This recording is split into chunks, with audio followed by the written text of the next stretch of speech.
It's the KQ Morning Show, 92 KQRS. I'm Steve Gorman. This is the KQ Morning Show. It is Monday, July the 10th. Good morning. I would like to talk, as weird as it may sound, about a little bit of baseball for a moment. Now, I'm not going to go into the situation with the Minnesota Twins.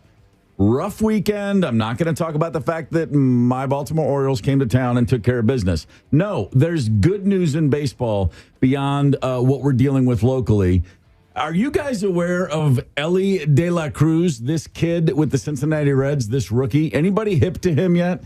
Well, now I'm actually Googling Minnesota's box score over the weekend. Oh, no, don't do that. Don't do that. No, I tried to warn. I got it out of the way early. All right. Move along. Nothing to see here. What was the score? I taped the game. I was going to watch it later today. Let me just check real quick. Baltimore versus I'm advising Twins. you not to. I would suggest it's good to move on. I told you, man. I told you they fold at the All-Star break. Just a hair early this year. They're ahead of the curve, but that's all right. You were talking about something else? I was talking about something else. Now I'm a guy who, generally speaking, other than the 13 years I lived in Atlanta, Georgia, I have rarely even acknowledged the existence of the National League in my life. Baseball. Exactly. But right now, I'm going to talk about Cincinnati Reds rookie Elly De La Cruz. Okay, real quick. He's a kid from the Dominican Republic. He is an absolute beast, a rare talent. He is, first things first, 6 feet 5 inches tall. Yeah. He has the speed of a sprinter. This is a man who about 3 weeks ago hit for the cycle, meaning in one game he had a single, a double, a triple, and a home run. That hardly ever happens. It never happens for rookies, and it really never happens for rookies who are 6 feet 5 inches tall. So everybody in Cincinnati and in the National League, and in fact all of Major League Baseball, is looking at him going, this kid is like a rare breed. We don't see players like this very often. And then last night, he actually stole home base. He got to first, he stole second, he stole third, and then he stole home. Man. The kid is worth looking up and checking out. Yeah. And again, like I say, look, we don't lead the show with baseball very often, but this is just a public service announcement. You've got Showtime, you got you've got Ohtani for the Angels, the Japanese phenom who's the best pitcher and leading the league in home runs. Okay, that's a once every 100-year type of thing going on, Shohei Ohtani. But right now, you've got like a once every 50-year player in Cincinnati. Last night, the kid stole home. I think we have that audio. He takes off and pitch down and in, fade throw. There's no chance. That's Two third. Steals. De La Cruz had already looked a couple of times at Brian Anderson, knowing that if he got a jump, He's going home. The throw. He stole home. The most thrilling man in baseball. There it is. Here's what you just heard. The man was at second base. He took the longest lead you've ever seen, stole third without even a throw. And as he stood up after stealing third, he immediately started walking towards home base. The pitcher for Milwaukee turned his back because he thought, well, okay, I got a minute to regroup right here. He just kept going. He's walking towards home in between pitches and then says, screw it, I'm going. The kid is spectacular. Elly De La Cruz. And I got a buddy in town. He's my dentist, and we share a name, Steve Gorman. This is, he's my only friend who I share a name with. It's not a thing. I don't look for Steve Gormans. He's a baseball guy. Played college baseball, was a baseball coach for years, and he was at spring training. He told me last month, he said, have you seen this kid De La Cruz? I was out at spring training in Arizona, and you've never seen anything like him. And I was like, really? What are you talking about? He just threw this heads up to me. And since he told me about this kid, the dude's hit for the cycle, and then last night he stole 3 bases, including home plate. Anyway, if the Twins are bumming you out, just check out the Cincinnati Reds and get excited about baseball. That's all I'm trying to say. Yeah, right. So we got that to look forward to. Why are the Reds coming to town to kick our ass too? I don't know. I don't know who the Brewers pitcher was, but he'll be reminded over and over again that you don't nonchalantly. I was watching the replay this morning. Nonchalantly saunter back to the mound when De La Cruz. You don't do it when any major league player is on the bags, but this guy just got to third on a single, and you just nonchalantly walk back to the mound. Ball's in play, brother. Yeah, the ball is in play, brother. The ball was in play last night in Cincinnati, but not the baseball, the soccer ball. The U.S. men's team played Canada in something called the CONCACAF Gold Cup. Okay, CONCACAF, that's the group, that's the international group that we compete in. It's North America, Central America, and the Caribbean. There's 41 teams in CONCACAF. And a few teams from CONCACAF every 4 years make the World Cup. So we're part of that region, right? Just rolls off the tongue, CONCACAF. CONCACAF. CONCACAF, and it's actually the perfect name. It's an onomatopoeia because it's the clunkiest soccer played on planet Earth. CONCACAF. There's nothing about it that rolls off the tongue. You watch the U.S. sometimes. We'll be playing in Grenadine, or it's like the U.S. men will be taking on, oh gosh, I don't know. French Guyana, and you look at the TV and you're like, is there any grass on the field? What's happening down there? It is a dumpster fire almost all the time. And it's a violent, there's a very aggressive physical style of play in CONCACAF that is just one of those things. But every few years they have this thing called the Gold Cup, and it's just a competition just for there to see who's going to win it. The U.S. over Canada last night in a extra time after 30 minutes of full time, they went to penalty kicks, and the U.S. advanced by defeating Canada, a bitter rival, the Canadians. And it was very exciting, and I was up late, and I was trying to go to sleep, but I kept turning the game on. I was like, oh, screw it, I can't go to sleep now. It was very exciting. The U.S. is going to play Panama Wednesday night in the semifinal. I'm just saying, if you're interested in soccer, the U.S. men, and this is not the starters. These are not the stars. It's kind of like our second string for this tournament. It's the guys that are trying to make the squad for the World Cup in a few years. It's great to see him win a game. That's all I'm saying. Well, it was an exciting game. Could we have gotten a team together here at the station and beat Canada? No. Years past, yes. No question about it. Canada's actually pretty good now. They were in the World Cup last time for the first time in decades. They're pretty solid. That said, we kick their ass because that's how we roll. You know what I'm saying? I think you said it went into extra. Did it go to extra innings? Or it went to extra time and then penalty kicks. It was the whole. It was the whole shebang. I really steer away from nationalism. Patriotism, I'm all for it, but especially when it comes to soccer. Right. I am a U.S. soccer jerk, have been for decades, and when we win, I like to shove it in people's faces. So if any of our Canadian friends are listening, take that one. It would have been cooler if we beat them in, say, hockey or something. But, soccer. So we got Canada in soccer. And Panama, are they tough? Are we about to get our asses handed to us? I'm happy to beat Canada in monster truck. I'm happy to beat Canada in beer pong, ping pong. I don't care. I just like beating Canada. Sue me. No. I mean, it's Canada. I mean, if we win in hockey, that's a big thing. But everything else is... I assume the Canadian soccer team are the kids that didn't make the hockey team. Oh, here you go. What is this, 1980? What was wrong? Come on, man. Sport of the future for at least 50 years now. Right, okay, well. Get with it. It's coming around. I am. That's it. Because I'm not going to watch the Twins the rest of the summer. I'm just watching men's soccer. That's what I'm trying. Zepp, I'm doing you a solid. Again, I'm trying to turn you away from the Twins. It's a disappointing run they're on right now. How about this? Victor Wembanyama, number one pick in the NBA draft. He's 7 feet 4 inches tall, 19-year-old French kid, debuted in the Summer League Friday night and just looked terrible. Oh. So out of place. And then he had a second game and he dominated and scored 27 points, so it's all good. Back on track. Yeah, back on track. And by the way, who wouldn't be a little terrible? 19 years old, there's an entire sold-out arena in Vegas of people gawking at him they want to see. and by the way, fun fact about summer league basketball in the NBA, again, kind of like the Gold Cup and CONCACAF, it's a bunch of guys trying to find jobs in the league. It's basically an audition and a tryout for a lot of players. And they give each player 10 fouls per game for some bizarre reason.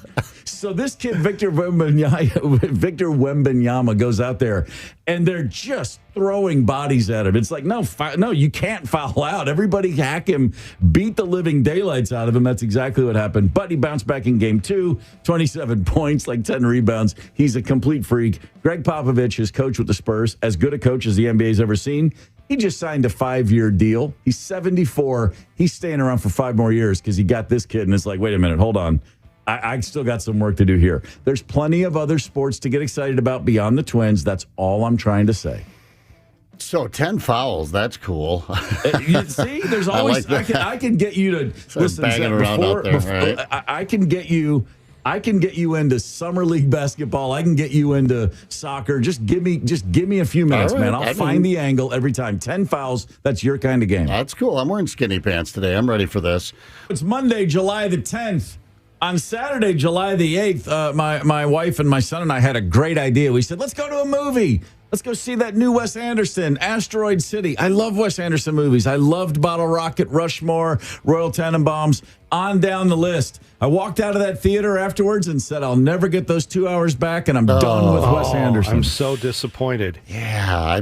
I was so annoyed. I actually fell asleep for a little while in the middle of it. I couldn't care less. Damn. Yeah. You know what's so odd about that is I read a review from someone who hates Wes Anderson movies. They said, I just never bought into the whole Wes Anderson thing. I don't get it, but finally he's made a movie I like. I should have known right then and there. I swear to God, it's like Vanity Fair, and I went, that can't be good. I Googled reviews and I read it's genius and it's crap. It's one or the other. I'm on team crap. Why was it so bad?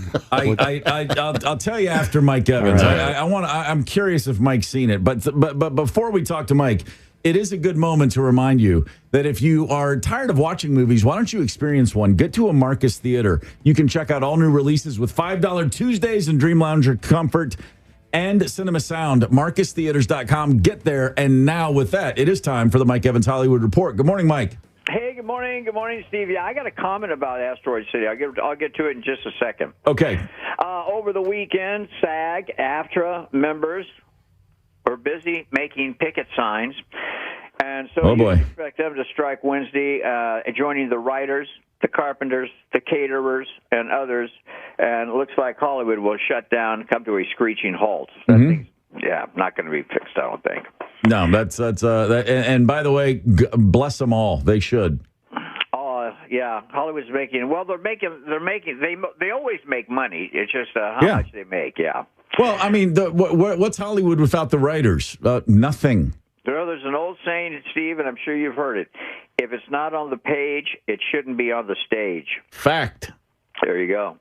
Early movie review, Mission Impossible Dead Reckoning Part 1 is the 7th installment of the franchise, and it is the best. While this one is one of Tom's best acting efforts, it's the incredible stunts that will make this a mega hit. And not just Tom going off a ramp on a motorcycle and free-falling 4,000 feet into a ravine. And yes, you heard me, 4,000 feet. Right. That's just one of the many stunts. A lot of adrenaline is going to be running into the theaters for people to see this. Steve, the plot's not all that good, but everything else is so good. It's good. And wait, hold on a second. You're telling me a Mission Impossible plot is not that big of a deal, huh? Hard to believe, isn't it? Huh. Hold on. Okay. All right. I'm writing this down. Got it. Yeah, write it down. And to think this is just part one. Part 2 is coming June 28th. Mission Impossible Dead Reckoning Part 2 next year. Spills and thrills, a lot of excitement, got some laughs. It's almost 3 hours, though. Opens Wednesday, PG-13, 4 stars. Fair enough. Movie news, just like my homeboy Steve Gorman was saying, not all movies are blockbusters, and theaters have cut back Asteroid City and Jennifer Lawrence's No Hard Feelings. They just didn't meet expectations at the box office. Yeah, my new thought is pretty much anytime I see the moviegoers at Cannes give someone a 20-minute standing ovation, that means it's garbage. Yeah, you're usually right. These critics, the highfalutin critics, sometimes get carried away with themselves. Plus, they like that $500 bottles of champagne that the producers are pouring at the table. So. And by the way, the Wes Anderson film, of course, it looks amazing. But 9 minutes in, I'm like, okay, and yeah. Anyway. By the way, here's the most shocking stat of the year, and maybe they explain all the firings at Disney. Okay. The last 8 Disney movies, the last 8 Disney features, if you put them all together, have lost almost $1 billion. Oh, boy. Yeah, shocking. Yeah, that is shocking. Wow. Well, I mean, what's wrong with the kids of the world these days? When I was a kid, if it said Disney, I saw it twice. End of story. They're not as good as they used to be, I don't think. Yeah, well, there's that. Mixing business with pleasure. Over the weekend, Brad Pitt was in England watching the British Grand Prix. At the same time, he was shooting exteriors and also crowd shots for his upcoming film about Formula One racing that he's making himself. Okay. Jennifer Gardner's back acting again. She's shooting Deadpool 3 this week with Ryan Reynolds, and, of course, Hugh Jackman is back as Wolverine. It opens up Memorial Day 2024. And a couple of medical notes. Charlie Sheen is reportedly suffering from memory loss and mood swings, and the reason believed to be side effects from HIV medicine that he's been taking. We wish him the best. Yeah. But the best news, Steve, is Jamie Foxx was spotted briefly yesterday in a boat in Chicago, on the Chicago River, waving to people. Looked a little weak, but at least we've seen him, which is really, really Really? good. Yeah. Wow. I hadn't seen that, and I'm surprised. I mean, out of all the places to surface, on a boat in the Chicago River. Must have been that architecture tour. Yeah, that's a great river, though, cruising along through the hotels and stuff. Yeah, fantastic. You want a stupid joke or not? Oh, always. What kind of question is that? You got a rim shot. Get ready. So the secretary comes into the businessman and says, the invisible man says it's urgent. He sees you. And the boss says, well, tell him I can't see him. Okay, as my Uncle Larry would say. Hello. Oh, man. Yeah. All right. Have a great day. Talk to you tomorrow. See ya. There it goes. Mike Evans, boy, he did not oversell that joke. No, he didn't.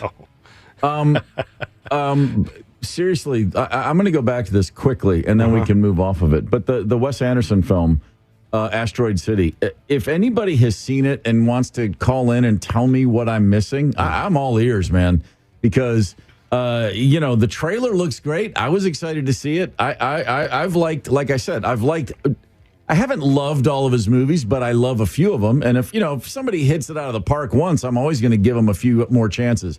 But it would be, next time I see a Wes Anderson film coming, I'm going to be like, yeah, whatever, done. I'm out. I tapped out. Damn. Yeah, what a drag. I just wanted to like it, and I just couldn't seem to care less. And not only did I doze off, my wife dozed off, and as we walked out, our son, who's he's a college senior, he's not a little kid, and he's a screenwriting major. He's like really invested in movies and stuff these days. And we walked out, and I go, seriously, what do you got? He goes, I have no idea. He goes, I am as confused as I've ever been walking out of a movie. He's made probably like a dozen movies by now. I suppose he had to swing and miss. They were all not created as equally entertaining. I wouldn't put that like everyone was a home run, but this one sounds like a real stinker. He was probably due, or was he trying not to be Wes Anderson, or was it just too much Wes Anderson? No, he like quadrupled down on Wes Anderson. It just went so deep in the Wes Anderson bubble universe. So that's just me, grumpy guy sometimes. What can I say? Yeah, it's like Woody Allen movies, and I know. Listen, hey, there was the whole. The whole daughter thing and that fiasco and that whole thing. Just separating from that, but Woody Allen movies over time, I found, by the time they got to the 80s or late 80s, I was like, okay, I get it. I see the shtick you're doing there, but it just didn't resonate any longer. Maybe just, maybe the Wes Anderson thing just petered out. I petered out. I know that. I petered out. He can keep making movies, and God bless, and all. And the word on the street is he's a hell of a guy. Me, I petered out. All right, I'm done. Boy, that Crimes and Misdemeanors was great though. That Woody Allen film, that was a late '80s one. That got me. Yeah, all right, that was a good one. Now that I think about it, that was decent. Yeah. Oh yeah. Where are you guys on that? Just generally, in separate art from artist. Like, I hear, I respect both sides of it. If you, I know people who are like, I can never listen to Michael Jackson again. Yeah, Michael Jackson, I think he was guilty of some reprehensible behavior, but I swear to God, Off the Wall comes on, and I'm like, man, listen to that. That's magic. Yeah, right. That's difficult because on the record, I have to say, oh no, I can never watch a Woody Allen movie, listen to a Michael Jackson song. Go down the list. It just keeps going and going and going. And then society and social media wants to push you even further, right? Well, they said something distasteful or political. I'm like, oh my God, I got to hate everyone that isn't exactly like me, apparently. So I'm able to kind of put it to the side. I'll be honest with you. One of my favorite fast food restaurant chains comes up controversial on some top. I don't care. I want your frickin' sandwich. I'm not going to stop eating there. I guess I'm a hypocrite. I'm part of the problem. Yeah, you are. I am. I am. So good. I've long thought it's a pretty good idea, generally speaking, at least as a starting point. Trust the art, not the artist. Yeah. Because people are bad. Right. Art is sometimes all people have is what they leave behind in that realm. And I'm just saying, it's always worthy of consideration. And with that in mind, on this day in 1989, the Chicago Bulls promoted their weird assistant coach, Phil Jackson, to be their new head coach. NBA insiders thought, oh my God, the Bulls have lost their mind. Phil Jackson, former player in the league, had really only found success in the Continental Basketball Association and in the Puerto Rican League. He was a bit of a freak, the Zen master, very, what's a nice way to say it, sympathetic to the counterculture, if you will. He's a dope-smoking hippie, and people thought, my God, you're saddling Michael Jordan with the weirdest coach ever. And, of course, that proved to be a little inaccurate as Phil Jackson led the Bulls to 6 rings in 8 years and then went on to win a bunch more with the Lakers. So that was a pretty big day for not just Phil Jackson, but the NBA. On this day in 1999, the U.S. women's soccer team defeated China in the World Cup final in penalty kicks. Brandy Chastain with the winning penalty kick and then removed her shirt. I'm sure we all remember that one. Oh, that's swinging her jersey around. The Nike sports bras exploded off the shelves in real time the second she did that. One of the greatest, most iconic moments in American soccer history, men's or women's. A pretty awesome day. It's the KQ Morning Show, 92 KQRS. Zep, Tony, Candace, and Steve Gorman are the KQ Morning Show, 92 KQRS. On this day, many years ago in 1978, the Rolling Stones were playing in St. Paul, Minnesota, in support of the Some Girls album, and Bill Wyman, the bassist, who barely lifted an eyebrow, much less a foot on stage in all of his years. He was a statue normally, apparently fell off the stage. And I said, if anybody was there, please give us a call and explain what happened when Bill Wyman fell off the stage. And apparently somebody was there, and they have called. Candace, who was on the call? Greg from Lake Elmo. Greg, good morning, sir. Hi, Steve. How are you? Oh, I'm great, and I'm happy to talk with you. So you were at this Stones gig in 1978? Correct. I had a friend, Steve. His dad was the head electrician at the old Civic Center. Okay. And he used to meet us at the back docks with backstage passes. Nice. Several concerts, Bob Seger, ZZ Top. Mm-hmm. And the Stones concert, we were standing back there. It was the end of the concert. They were waving to the crowd. And for some reason, they didn't have a screen or a curtain up, and he missed the edge of the stage and went right over. Well, the rest of the Stones, they didn't even seem to pay attention to it. Mick had a circle draped around him and two blondes on him, one on each arm, and they each got into separate cars at the back of the stage and drove off. Like they didn't even notice I'm gone. Wow. Well, when you're traveling in separate cars, you're not doing a head count, I guess. Okay, so the show was over. They were waving to the crowd like they were saying there, thank you, good night, and Bill Wyman fell off the stage. I mean, I'm laughing because obviously he was okay, although I did look this up. Apparently he was unconscious for 5 minutes. Wow, that's out. Yeah, I didn't know who it was. I was just a 22-year-old kid. But I'm like, oh, he's just laying down there and they're working on him. And, and then, of course, I don't know if most of the crowd even noticed it, Oh, my gosh. The backstage crowd.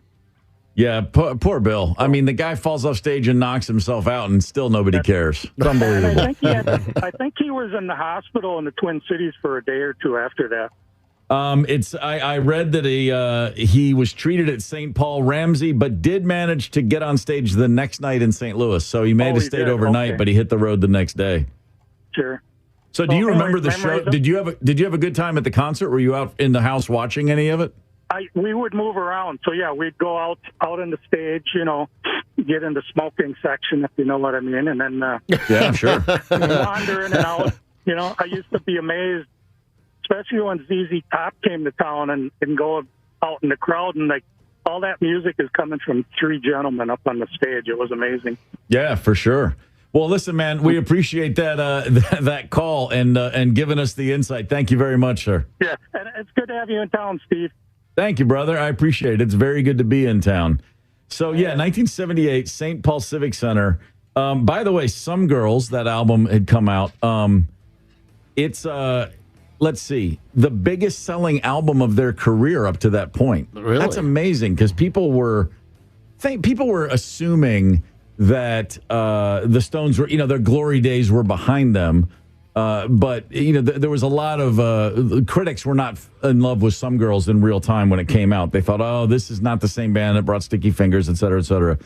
Biggest selling album of their career up to that point. Pretty incredible. Yeah. But that show, by the way, also, hundreds of ticketless fans were throwing bottles at police. They stormed a barricade trying to get into the show. In St. Paul? Yeah, remember the old days when if you didn't have a ticket, you just blamed the cops? Yeah. What in the world? I guess we've always been nuts, It's because you think, oh, geez, the shenanigans that are going on now. We didn't have those problems back in the day, but you had kids riding because they couldn't get tickets to the Stones show in the late 1970s. All right. Man, poor Bill Wyman. I mean, literally, the guy is just, it's like he's wearing gravity shoes on the moon, the way he never moved ever on stage. I saw Wyman with the Stones twice, only 2 times. And it was like a thing. You're like, is that guy ever going to do anything? And he used to say, well, I'll move when Charlie Watts moves. Yeah. That was like the joke. And my man is just up there perfectly statuesque. And then the one time he comes out to the front to wave goodnight, he falls off the stage. That's rough. We have the Wow. audio of that moment.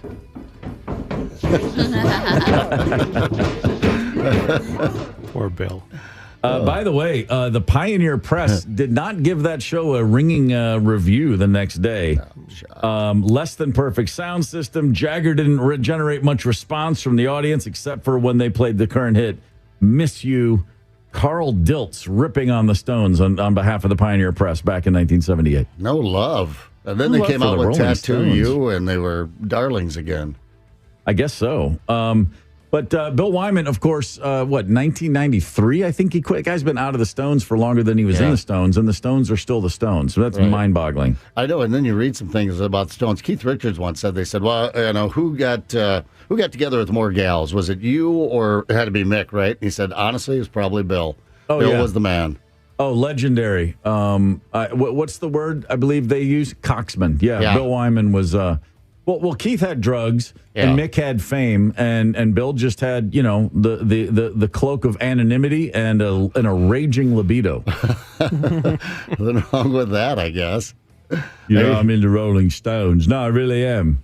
Do you have 7 minutes? That's why he didn't move around much. He was just exhausted. That's exactly what it was. He was. The gigs were a battery charge process for him. Get a little rest up there on stage. Yeah, you or me, a little water and a banana for Wyman. It's no, just go play a gig for a couple hours. We'll be right back on track. Yeah. Okay. Let's get back to where we meant to go. How about that? Why don't we talk about the fact that every now and again you come across a story that you just we all look at each other and say, it's not so bad in life. Like my worst day has been okay. This is a true story. In fact, we've got 2 true stories for you. In Singapore, a man went to the hospital not feeling good after a meal. Said, I started vomiting after I had a seafood meal. I just feel terrible and I can't keep anything down. I got a lot of problems. In fact, I'm having trouble even swallowing now. The doctors did a CT scan on this gentleman, and they saw a dense mass in his esophagus. Anybody want to take a guess at what that might be? Oh, no, I'll just go ahead and tell you. A full, not a piece of it, but an entire octopus. What? Okay. Chew your food. Octopus. Yeah. Oh, yes. I'm looking at photos, too. This is on the Post, the New York Post, I believe, likes to publish this kind of stuff. And Yeah, it's just as nasty as you think it looks. The image in your head. A tentacled. How often do you get to use that word? A tentacled octopus, 2 inches from the esophageal stomach border. It does look like something out of the film Alien. Yeah. Their initial attempts to push or extract it were unsuccessful. They had to get an endoscopy. They did a little, they went in there and retroflexed it, is what it's called. Oh. Used forceps to grasp its head and remove it from the patient. He had been eating a meal where an octopus was served, and apparently he forgot to chew. What the? He just swallowed an octopus whole. I guess. You don't chew the goldfish, right? Down they go. I guess so. I mean, I've never tried it myself, but I guess the idea is just it's alive? They eat them alive? Yeah. And check this out. This is not it's uncommon, but it's not unheard of. In 2016, a boy in Wichita, Kansas. Okay, let's stop right there. If you're in Wichita, Kansas, last I checked, there's no such thing as freshwater octopi. Don't order the octopus in Kansas, for God's sakes. No. I mean, sushi is sketchy in Kansas. Yeah, exactly. A boy in Kansas had an octopus lodged in his throat. 6 people a year apparently die around the world from eating live octopus. And by the way, just to go ahead and put a button on this one to really, really ruin the rest of your Monday, which is just a gorgeous day. I mean, look outside. Check this out.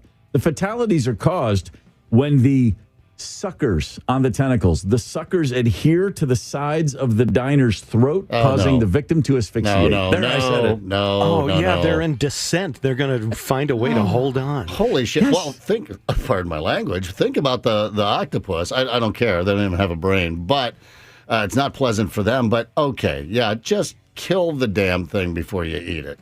I would think so, yeah. In fact, kill it, maybe cook it, maybe chop it up into small pieces. What's it doing? Oh, so it hits the stomach bile, and I'm sure it doesn't take long for the acid in our stomachs to kill this thing and break it down. But yeah, anywhere along the line down there, that thing just suckers on and grabs on, and you are effed. Or it's going to try and escape and find some exit. Oh, no. I just puckered. I felt a tickle. No, going to go with a breaded calamari. Yeah, you know what, calamari, you're right. Probably. It doesn't have much flavor to it, but give me a good sauce, bread it, fry the F out of it, and no live octopus. I love that in Kansas they tried this, you hoople head. It's incredible. Candace Wheeler, what's the last live animal you attempted to eat? Oh, gosh. No fish? I think his name was Roger. Oh now, boy. Hey, now. Roger Dodger, there he is. Yeah, I'm a big fan of food in general, and I like different types of cuisines. I mean, I'll try. I'm that guy I'll try anything once. Right. Not that. I'm not going to try anything that is alive. That is just a complete. That is a no-go. That's a line. That's a Rubicon I'm not interested in crossing for any reason. Some good rare meat. I like rare red meat occasionally. Sure. Occasionally. Prepared right. Yeah, occasionally. Even some tiger meat, we used to call it in South Dakota, which is just raw hamburger, raw beef. We'd use venison, ground venison sometimes. Put a bunch of spices in it. And then it's called tiger meat, we call it, or whatever. That's a little raw, but it's just dead. Double-checking. The animal's dead, right? Very dead. Never been dead. Right. I'm all for dares involving, like, say I watched a guy on my band's crew take a giant serving spoon full of wasabi. Yeah, that's fine. Right. You want to put yourself in hospital because you ate 6 ounces of Japanese wasabi. Go for it. Yeah. You want to put yourself in hospital. The same guy put down 12 double espressos one day. Yeah, literally. I mean, there's a reason he didn't work for the band for very long. He was on a quest to kill himself in restaurants and cafes all over the world. Had your own little Steve-O there, didn't you? Exactly. But if you want to do that, go for it. But just the live octopus, man, that is a bridge way too far for me. No, I know. I don't even know if we want to do this next story. We're running out of time. We got to get along to a game show anyway. But do this when you have a chance today. Just Google hairy green tongue. Have you guys seen the photo? Is that a band name? It's not a bad band name, isn't it? We're Harry Green Tongue. Good to see you. I don't even know where this is. I think the octopus story. Once your computer goes, oh, you want to be grossed out this morning. You clicked on the eating the live octopus caught in the guy's throat story. It doubled down and sent me the rare case of green hairy tongue is pure nightmare fuel. Just Google it. I don't even know what it comes from. Green hairy tongue. It's the most disgusting photo you've ever looked at in your life. It sounds like an album of Kinks outtakes. Right. I don't. You know what I mean? Just some weird late 60s. Hey, we was having fun down the pub. Came up with green hairy tongue, didn't we? Shaggy carpet of green fibers covering a person's tongue. Okay. Thick, all right. Plush mat of foul fur formed by hairy tongue syndrome. Have you guys heard of this before? No, but it does remind me. I think my microwave burrito is beeping. It's antifungal. Okay. All right. We'll move along here. Something much more pleasant. How about a game show right now in the Maple Grove Lock and Hold on. I'm sorry. I gotta cut you off there. Back to Green Harry. We've had a schedule change. The game is at 8:30 now. All right. Well, I don't know what the hell's coming up next. We're gonna make y'all wait for this one. All right, just wait till hang tight. It's the KQ Morning Show, 92 KQRS. I'm Steve Gorman. This is the KQ Morning Show. It is July the 10th. And, we talk a lot about bizarre travel stories. We are in a post-pandemic, people forget how to act in public, especially on airplanes, time in history. And there's always stories. We don't do it every day, but we could. There's always a story of a passenger freaking out or losing their mind or getting too drunk or attacking a flight attendant. I mean, it's a nutty time to travel. There's no getting around it. But this one takes the cake because it's not about a passenger going crazy or berserk, but it's about a passenger who probably had every right to do that. Hold on for a moment and think about this. A flight from Paris to Toronto on Air France last week. That's a 7-8 hour flight, which is, not the longest flight in the world, but it's long enough, 7 or 8 hours. A guy and his wife, a dude named Habib Bata and his wife, were traveling with their 2 cats in separate carriers, and they placed them on the floor underneath the seats in front of them. Okay, we can see this. You see cats on planes all the time. They're in their carriers. This man and his wife sit down. They put the cats under the seats in front of them. And then they took their shoes off while they got comfortable for this 7-hour flight. Okay, first things first, generally a fan of not taking your shoes off, but okay, whatever. It's a long flight. Okay, you did that. Shortly after takeoff, the gentleman noticed a bit of a strong smell coming from underneath the seats, and he thought, oh my gosh, one of the cats must have had an accident. He checked on them. They were perfectly fine. The cats' cages were dry. And then he noticed underneath the cat carrier, there was something wet, and his socks were also wet. And he told the flight attendant, he said, excuse me, I'm smelling something weird. And apparently the floor underneath our cat carriers is wet. My socks have gotten wet. Put your shoes on.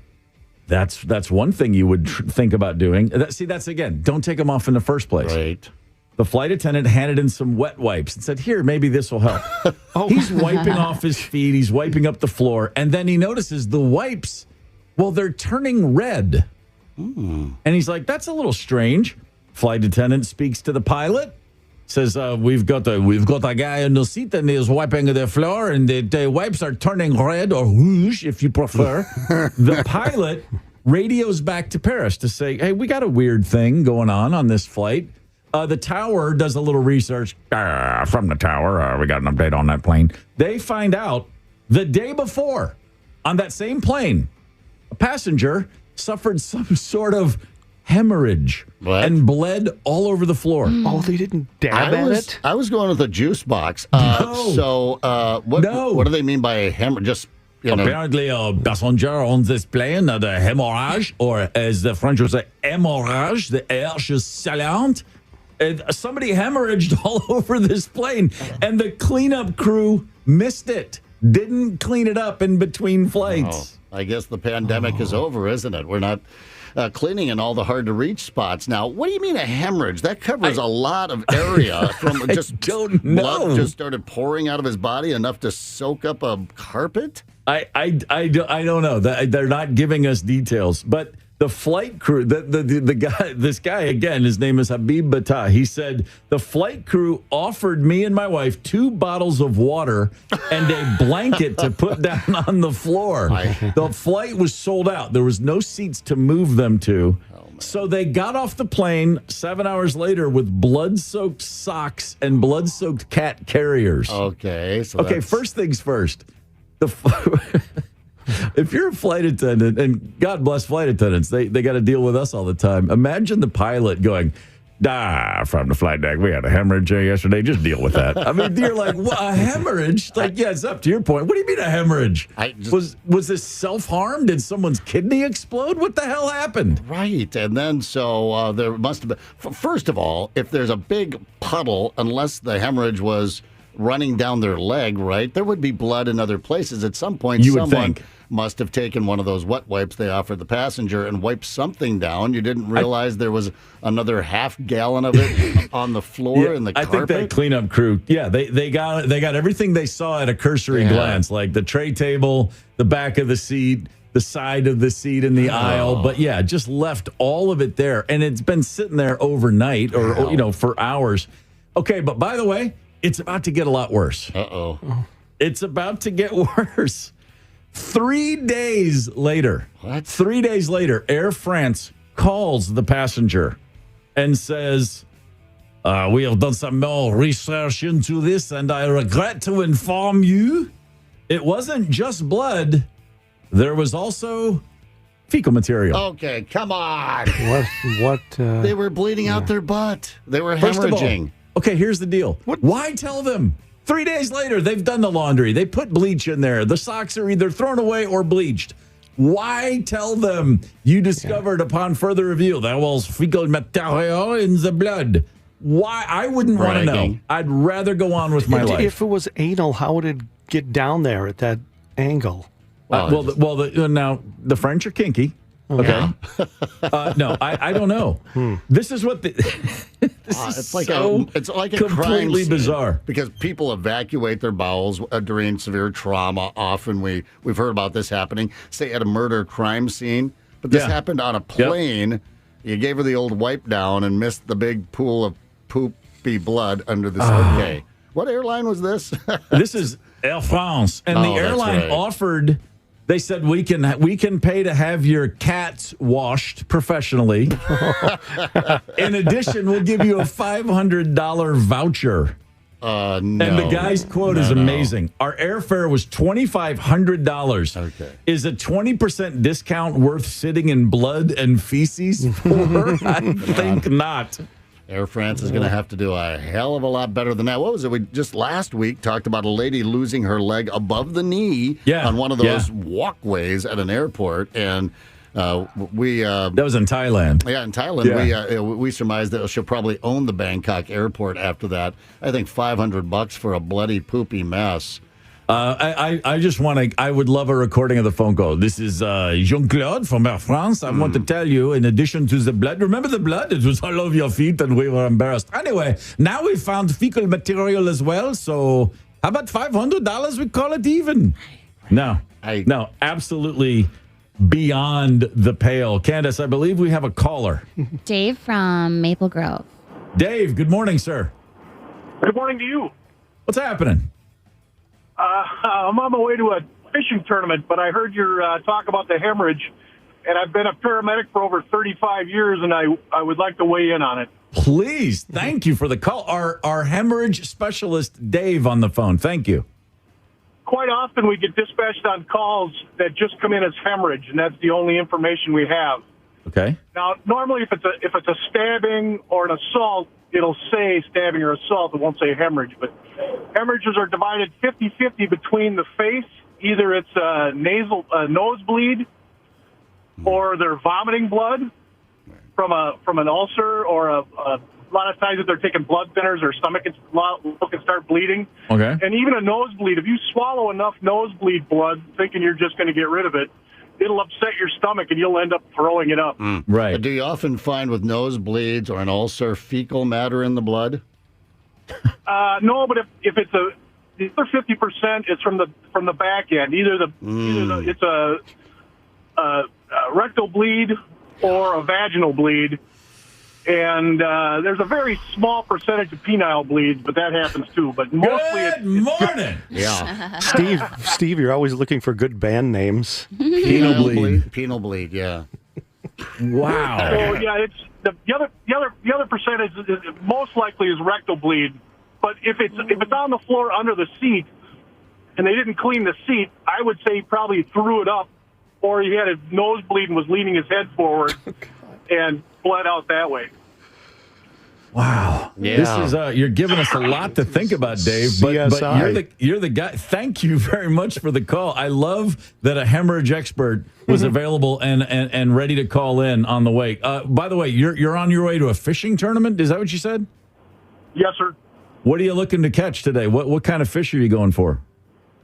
Today is the International Association of Firefighters Local 21 Bass Tournament on Big Marine Lake.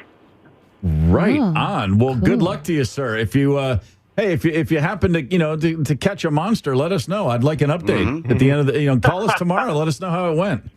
What's Will do. What's your crankbait of choice? What's your cranker? What's your lure? Actually, I'm what they call a wacky worm. That's my move. I know the wacky worm. Yeah. All right. Good luck. Thank you, Dave. We appreciate the call. Yeah. Have a good morning. So, well, that maybe this passenger on Air France, maybe they had ingested a wacky worm and it went sideways. You know how that goes bad sometimes. Man, okay. Can we just take a moment and just a moment of silence for the term penal bleed? I did not see that one coming. I honestly, I stood up and it readjusted and sat back down slowly, gingerly, if you will. Right. At the sound of that. I wouldn't be shocked if we had a call from someone from corporate here at 8 o'clock worried about some of the things we've been Googling here so far. Green hairy tongue, penal bleed, octopi in the throat. I'm just saying, don't be shocked if at 8 o'clock someone from corporate calls in. It could be anything. If these two stories were connected, a man swallowed an octopus on a flight and then bled all over. That totally checks out to me. But these are not. These are separate instances. I still can't get over the fact that Air France called 3 days later to say, oh, by the way, it wasn't just blood. Why do you, I mean, I guess that's due diligence. I guess that's being responsible to share all the information. But if the passenger hasn't called to say, hey, I got home and I think there's fecal matter in there too, what are you telling him for? Let it go, Air France. Right. Maybe lead with, we'll take care of that airfare for you. You're going to completely refund your flight. You can do a little bit better. Come on, France. We know you're a bunch of filthy beasts, but for crying out loud. And leave your shoes on. This is a good reason. See, exactly. I wonder how many puddles we've all stepped in or stood in, sat by, on an airplane. We had no idea there had been a hemorrhage there just days before. I have seen more than one occasion. In fact, I'd go so far as to say maybe a half dozen. I'm not making this up. I've watched people come out of an airplane bathroom in bare feet. Okay. Really? And I'm like, what happened? What sort of leather is your foot made of that you don't care anymore about the fact that you're... I mean, it's bad enough. Again, you're taking your shoes off on a plane. Never a good idea. But then if you're wearing sandals, you're wearing your Birkenstocks, you're wearing your Crocs, and then you got no sock on, and then you're going to go to the bathroom barefoot on a plane. Right. You're asking to be swimming in blood and fecal matter. That's all I got to say. This is why on a one-night stand, no toe sucking. You just don't know until you know, right? Someone, you just don't know what they're up to. What if you think all this has been pretty gross this hour, pretty repugnant and disgusting? I was at a hotel bar. This lady had just flown in from Paris and just landed that night, and I was sucking her toe. And she said, "Oh, by the way, I guess I should have told you there was some blood on the plane." There was a bit of a hemorrhage on the flight here, and so just great. So you know, but they did give me a wet wipe. And instead of 2 bottles of water, Air France, how about 2 bottles of whiskey? One to pour on the stand, the other one to pour in me. Let's go with the whiskey and not the water. That's not going to do much. All right. That would absolutely work. We're going to keep it gross as hell here at 8 o'clock with a special guest. Oh, you just wait. Hang tight. It's the KQ Morning Show, 92 KQRS. Zep, Tony, Candace, and Steve Gorman are the KQ Morning Show. 92 KQRS. Morning show. It is Monday, July the 10th. That was Killer Queen from the band Queen from 1974, if memory serves. I like the 70s, but I kind of came of age in the 80s. And if you like the 80s, then you may be interested in knowing that 92 KQRS's Rock the Boat 80s party, well, it's sold out. The only way on the boat is to win tickets, so keep listening for your chance. Sooner than later, you will be provided with that opportunity. It's Friday, July 21st. We're going to be out with Paddleford River Boats. We're going to launch from Harriet Island in downtown St. Paul for a night of drinks, free food from Lucky's 13 Pub, and live music from Rough House. Rocking the 80s. I look forward to that one. Yeah. What are you going to wear?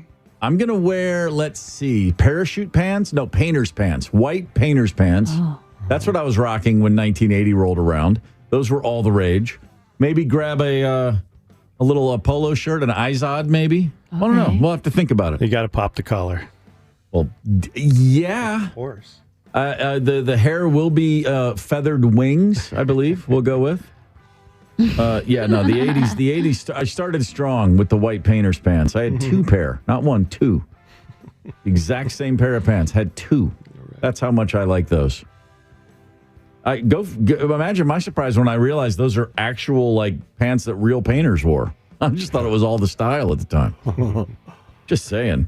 Candace, do you have an 80s outfit all picked out? I mean, you having not experienced the 80s in real time, right. What does that mean to you? What does 80s fashion mean to you? Free for all. Just a lot of... Okay. Yeah, there'll be some pleather probably, and maybe like some fishnets. I don't think there was any pleather in the 80s. Well... We were still killing it and wearing it. Then you guys can just make fun of me. Well, for it. that's different. How? That's not decade-centric. Yeah, really. Imagine, all I know about the 80s fashion is that when the 90s fashion, when grunge took over and everybody was wearing flannel and oversized shirts, it was like a relief. Like, oh, thank God. We can just stop with all the 80s clothes. It got very pastel heavy for a while. Oh, that's right. The Miami Vice look, yeah. Man, a lot of pop collars. Pop it and lock it, man. Aviator glasses. That's what I remember. The whole Top Gun thing going off. Suddenly guys were buying aviator jackets and aviator glasses and driving around on Kawasaki Ninjas. I did that. I went and got a Ninja. It was Tom Cruise's. Did you really? I was like, that looks badass. I want to get on a Ninja. Well, those bikes weren't really, I mean, they were just kind of being introduced only a couple of years before that. Those sports bikes just weren't available to us, you know, so that wasn't something they made available to the general public until Tom Cruise started. A couple of years before that, they came out with the Ninja 500R or something like that. Yeah. And then, it had to be on one of those bad boys, Rice Rockets or whatever we used to call them. You know, when the giant Tom Cruise Top Gun sequel came out last year, all those years later, my son loved it. You know, he's like, oh my God, it's a great movie. I love it, blah, blah, blah, blah. And then he said, was the first one a big deal? I mean, how big was it? Whatever. He's looking for context. I said, oh my God. And then I reminded myself, I went to see Top Gun in 1980, whatever, 4, 5, 6, whenever it came out. Yeah. And in the lobby of the theater, there was a Navy recruiter set up. Set up. People were walking out of that movie and signing up to join the Navy. Yeah. That's why Tom Cruise said he didn't do a sequel for all those years. He realized it became a recruiting tool, and he just wasn't interested in doing another recruiting tool. Incredible to imagine. Like, how big was it? People signed up for the military after a 2-hour film. You know what I love about that? That's how big it was. Thousands, maybe tens of thousands, went to the recruiter and signed up for military service out of that, and I bet about 3 became pilots. Maybe. Yeah, the rest were swabbing the deck. Hey, do you remember that scene when he lands on the aircraft carrier? Okay, you know that beneath the deck, there's a bunch of people you didn't see in the movie? Mm-hmm. We think that's going to be you. Congratulations. You know, they're all obsessing over, what's my call sign going to be? Yeah. Oh, yeah. Everybody had their call sign. Grunt 11. Yeah. That's your call sign. It's a number. Hey, right now, we're going to have a quick chat. Patrick Best, our buddy, he works with Cumulus. He's got some sweet deals that we are promoting in the Twin Cities right now. We want to give. This is just pay attention. There's some good stuff here you're probably going to be happy to know about. Patrick, good morning. Good morning to you. Thanks for having me on. It's a pleasure. What have you got for us today, sir? All right, man. I've got two fantastic deals. The first one is a Las Vegas offer for $99. You get a luxury suite on the Strip for $99, like I said. Plus, you get $100 free slot play, and you get $100 dining cash. And you can't beat it. $699 value. The second offer that we have on the site right now at sweetdeals.com is a Cabo San Lucas 5 days, 4 nights, all inclusive at a luxury resort, 5-star resort for $299. That's two adults and up to 2 children. This is a $2,699 value for only $299. It's an amazing deal. And if anyone's interested in these, where do they go? What website? You go to sweetdeals.com. That is incredible. It's fantastic. They just actually went live at 9 o'clock this morning. We have 100 of the Cabo offer, and we have 250 of the Las Vegas deal. So I would recommend that all listeners go check it out, sweetdeals.com. You won't be disappointed. This is a fantastic deal. Is there an obstacle course involved? Is there a test of strength that someone has to prove to you they're worthy of these deals, or they just go log in and figure it out? There's a stipulation that you have to listen to a 90-minute presentation while you're on the resort during your stay, and you have to meet some minimum age and income requirements. Okay, but that's it. I mean, there's no purchase necessary. Beyond the $99 and $299 price that I mentioned. I mean, this is just a fantastic deal, but this isn't a promotional offer. They're trying to get folks to the resorts to listen to the pitch, but there's no purchase necessary.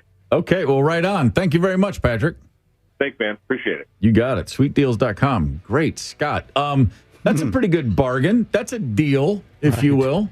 I could use 5 days and 4 nights at a resort, and with that in mind, I have a question for you guys, because this is something I wanted to ask you earlier. Have you ever had to step away from a friendship? We've all distanced ourselves from people for various reasons, but was there ever a time in your life when you kind of had to move away from a relationship because the other person just had tons of money and they cost you a fortune just trying to keep up with them?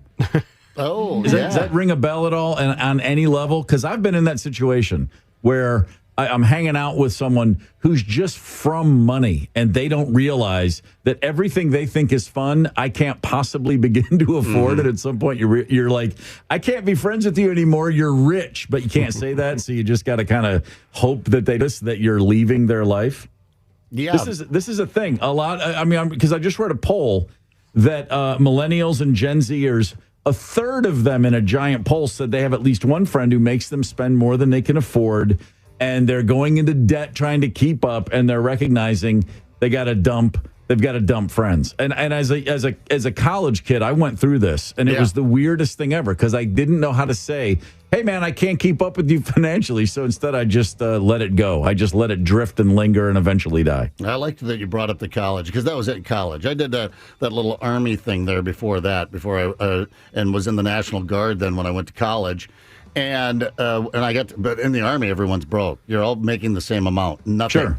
But then you got to college, and they were, hey, we're going to spring break. I'm like, we are? Where are we going? We're going down to Fort Lauderdale. It's only $500 for a week, and the transportation, the whole thing. My parents are giving me the money or whatever. I'm like, well, my parents aren't giving me any money. They're not going to give me a penny to go to Fort Lauderdale. We don't have that kind of money just laying around. So I noticed that they had, nicer cars, and they wanted to do road trips and buy this. And I thought, you can't be my friend. But then when I got older, I would meet rich people, and then suck it out of them. Sugar mama. Yeah, exactly. Whatever it takes. If there's any rich listeners listening that are just lonely and want to hang out with someone in the afternoons and are willing to buy me things and pay for it all, I would do that for you. Well, sure. Yeah, I'll tell you all the back scene stories about what's Tony Lee really like? Oh, you just wait. I just like that Tony hasn't said a word all segment and then simply goes, "Sugar mama." Oh, that feels good to say. Yeah, he's baiting a hook with that one. Yeah, friends, when they start, or like when I didn't graduate college and other friends went on to pass the bar exam 4 or 5 years later and they're lawyers now. Yeah, we can't still be friends. I can't pay my tab. And I was in a band for a long time, and I started this band in the late '80s with a couple of brothers, and they wrote all the songs in the band, and that was fine. That was the way it always was. No one ever questioned it. They're the songwriters. Awesome. Yeah. And so as the songwriters, after our first record sold a bunch of copies, they got a lot of money for that. Like suddenly there's like a big publishing, checks are coming in. So the band, and we all did well. Everyone's making money, making a living playing music, which that's like phenomenal. And we felt really lucky. But then they had extra money and right away there'd be like, "Hey man, why don't you pick up dinner tonight?" And there'd be 12 people at the table. And I'm like, "What? Me? What are you talking about? I got dinner last time." I'm like, "Yeah, you also got you have an extra 0 on every check. What the hell are you talking about?" I'm still trying to get used to the fact that I can actually pay my monthly bills. And we went through it. And honest to God, this is the thing in bands. And it's so weird when there's an immediate discrepancy because someone wrote the song and someone didn't. And the weirdness, it wasn't coming from the rest of the guys in the band. We all understood. Like I said, the band was formed with, "Hey, we're going to write these songs." And everybody's like, "Awesome." Nobody cared. But then there was tension because it's like, "You guys never pick up the checks." And we're like, "We don't have any money. What are you talking about?"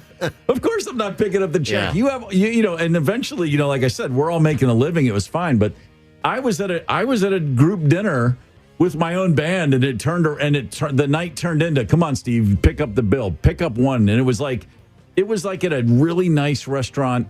This is in like 1992 probably, and the bill came in. It was like $1,200. Wow. And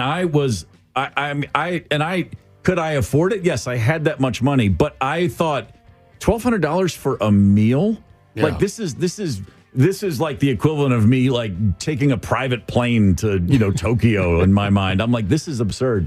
And I was so panicked that I had just gotten my first credit card. And I excused myself to go to the restroom and went to a payphone and called the number on the credit card and said, "Can I put $1,200 on this card? Will it accept the charge?"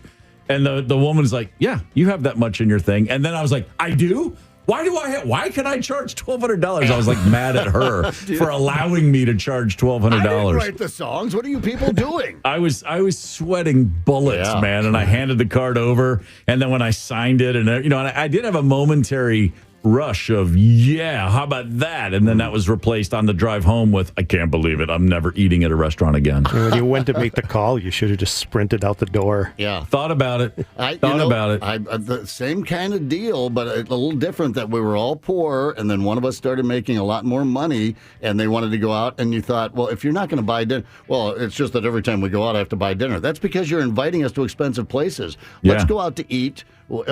In other words, if you guys had gone out to eat where you would have eaten, say, in 1990 at the local burger joint while you're out on the road, you would have picked up dinner. But now the guys that are making a lot more money want to eat at the big expensive restaurant. Yeah, they can't just, "Hey, Steve, you get this one." No, I put in a new rule. I said the dinner is always on me anytime the placemat is also the menu. That's the rule. If your placemat also serves as a menu, I got this. Yeah, right. And then you guys flip that placemat over and start writing a song. Every great songwriter's written a song on a placemat. You guys do that. Pay for the next one. Oh, man. In between playing these bizarre Waffle House songs on the Waffle House jukebox, dinner's on me, guys. Yep. No problem. And this is how rich people get to be alone. So I'd like to reiterate, if you're rich listening this morning and want a friend for a price, I'm available. If you have forgotten what it's like to not be rich, please reach out. We'll be your friends. We'll be here to get you through it. All right. Now, can we play a game show? Can we do it now? I think it would be an awesome idea to have a game show. All right. I'm stoked. Right now on the Maple Grove Lock and Save Talk and Text line, callers 9 and 2, 651-989. Rock. We're playing Made for Each Other. Do I know this one? Tickets up for grabs. How about the Eagles and Steely Dan Friday, November 17th at Xcel Energy Center. Prize provided by Live Nation. On sale Friday, by the way, at 10 a.m. Or you can have your choice if you win the 92 KQRS Rock the Boat 80s party. That's sold out. The Eagles show isn't sold out yet. Friday, July 21st with Paddleford Riverboats. Prize provided by Paddleford Riverboats, 651-989-ROCK. Dial up. Good luck and hang tight. It's the KQ Morning Show, 92 KQRS. I'm Steve Gorman. This is the KQ Morning Show. It's Monday, July the 10th. And, what a day it is. Oh, by the way, did you guys see that this Thursday night there's a chance that we'll be able to see the Northern Lights? Yeah. Aurora Borealis coming into view. Peering from my view. Isn't that a Flock of Seagulls song? Aurora Borealis. Yeah, Northern Lights Thursday night, possible. You got to get away from the city. You got to get away from the bright lights. But a lot of people within the KQ listening area will have a great shot between 10 p.m. and 2 a.m. Thursday to check out the Northern Lights. I'm looking forward to that myself. Are you going to be out there 10 p.m. to 2 a.m.? No, I'm going to set up a camera or something. Or actually, what I'll do is I'll look at Twitter the next morning and see if someone took a shot of it for me. If all things go to plan, I'll be sound asleep before 10 p.m. on Thursday night. That's just me. Another thing that's just me is I, like Zepp, Candace, and Tony, I like to give. I mean, we're givers on the morning show, and we have some cool things to give away right now. Eagles and Steely Dan tickets or Rock the Boat 80s party. We're going to give a couple callers a chance to compete for tickets. Someone's going to choose which one they want. The runner-up's going to get the other. And Tony Lee, what game are we going to play in order to give these tickets away? This is just a delightful new adventure. Significant other. Significant other. Are you together? Lovely couple. You two are made for each other. You're made for each other. Made for each other. All right, There are famous couples, significant others, mates from TV and movies. So made for each other. You name them correctly, and you'll win prizes galore. It's amazing. I love this. Flying blind is the way to go. First time ever with Made for Each Other. All right, I'm down. I believe we all are, and I think we have two callers who are ready to compete. Candace, who's contestant number one? We have Rich from Maple Grove. Rich from Maple Grove, good morning. Good morning to you too, Steve. Are you ready to play Made for Each Other? God, I hope so. Man, as do we, Rich. We're all in agreement. I don't know what the hell's happening, so I'm excited. I'm as happy as you are to find out. So, Tony, take it away. Well, it's easy, Richard. We're just going to, you'll fill in the blanks. If you get it correctly, then we all applaud you. And if not, we ridicule you. That's how it works. Story of my life. All right. Rich, number one of the finest romantic comedies in cinematic history, When Harry Met Blank. Is it A, Beatrice, B, Sonia, or C, Sally? C, Sally. Yes. Strong start, Rich. Attaboy. Number If you'd gone with Beatrice, I would have hung up on you. I'm just going to let you know. We're Beatrice. Number 2, cartoon couple. Popeye and A, Olive Oil, B, Miracle Whip, or C, Olestra? A, Olive Oil. Yes. Olestra. That'd be uncomfortable on dates. Yeah, that's the kind of thing, you get off a plane and there's Olestra on the floor. Heck. Rich, number 3 from The Sopranos, Tony and blank. Is it A, Carmela, C, Carmel Corna, or C, Carfaxia? Excuse me. A, Carmela. Oh, man, he's cruising. Number 4 from The Addams Family, Gomez and blank. Is it A, Latrina, B, Wednesday, or C, Morticia? Ooh, C, Morticia. Yes, sir. Latrina? Where'd you meet her? Well, what do you think? Right. Number 5. I thought Wednesday might be a trap, Yeah. That was a good one. These are getting a little more difficult. Tried to trip up Rich, but he's not that kind of guy. Number 5, Rich, the Brady Bunch's domestic helper Alice and her boyfriend. Was it Alice and blank? A, Vlad the Impaler, B, Sam the Butcher, or C, Cedric the Entertainer? Sam the Butcher all the way. Boy, wow. So proud. He did very well. 5 for 5 is pretty darn good, yeah. Tough to beat. Fair enough. All right, Rich, you ran the table Not surprisingly, first time for Made for Each Other. We're just easing in. I like this game. This is fun. All right, Rich, hang on. We're going to see how your competitor does. Candace, who is contestant number 2? All right, we have Ryan from Egan. Ryan from Egan. Good morning, Ryan. Brian, B with a B. Brian. Hey guys, how's it going? Good to have you on the show, sir. Are you ready to play Made for Each Other? Yes, I am. Now, you probably just heard Rich went 5 for 5, so get an extra sip of coffee. Let's get our thinking caps on, baby. Good luck. Bring your A game. Let's do it, Bri. Number 1, from Sex and the City, Carrie Bradshaw's true love boyfriend was it Carrie and A, Mr. Plow, B, Mr. Miyagi, or C, Mr. Big? I'm going to go see Mr. Big. Oh, wow. I don't know. I had no idea. Yeah, I really want that Carrie Bradshaw, Mr. Miyagi offshoot. Wax on, wax off. Like the Brazilian wax. See where I'm going there? Yes. Yeah. Mr. Plow wouldn't be bad either. That name again. It's Mr. Plow. Number 2, from The Office, the adorable lovey couple was Jim and blank. Is it A, Pam, B, Spam, or C, Creed? Pam? Yes. He said with a question mark. Yes, I've never watched the show. Wow. Strong. Not only a good guess, but admitting he guessed. Ryan, you're on a roll, brother. Brian, excuse me. Keep it going, Bri. Number 3, from the Flintstones, the kiddos who became a couple, Pebbles and blank. Is it A, Boom Boom Mancini, B, Honey Boo Boo, or C, Bam Bam? I'm going to go with Bam Bam. Hooray. Number 4, from Breaking Bad, Heisenberg, Walter White and his wife blank. Is it A, Methy, B, Skyler, or C, Oprah? I'm going to go B, Skyler. Yes. Correct. Methy. One more. From TV's The Jeffersons, together they were moving on up. Was it George and blank? A, Freezy, B, Nutsy, or C, Wheezy? Oh, Wheezy. Yes. Yeah, sure it was. Love the show. 5 for 5, Brian. Matching Rich with 5 for 5. Oh, my heavens. Man, I think we're going into extra innings, gentlemen. Tony, how are we going to settle this? What's our tiebreaker today?